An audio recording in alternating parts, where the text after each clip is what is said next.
এই নদীটা আপনারা হয়তো অনেক দিন আগে দেখেছেন, দেখতে পাচ্ছেন।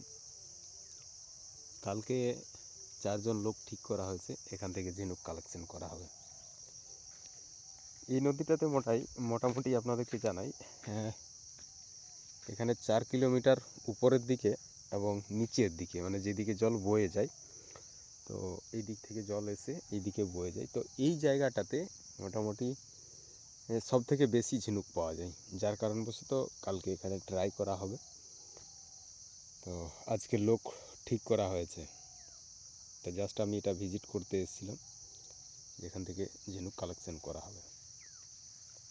নদীতে আমাদের এখানে পাথরে জমি, মানে প্রচুর পরিমাণে পাথর, তো ঝিনুক সেখানেই বেশি বা ভালো পাওয়া যায়, যেখানে নদীতে পলি মাটি বেশি পরিমাণে থাকে। তো এই যে জায়গাটা, এই জায়গাটাতে বেশি পরিমাণে পলি আছে।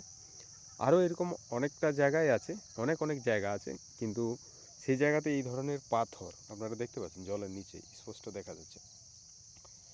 জলের নিচে প্রচুর পরিমাণে পাথর।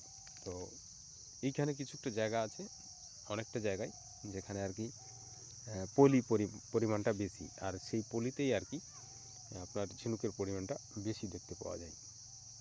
তো এই জন্য এখানে কালকে প্রথম ট্রাই করা হবে, তারপর ওপরের দিকে বা নিচের দিকে যাওয়া যাবে।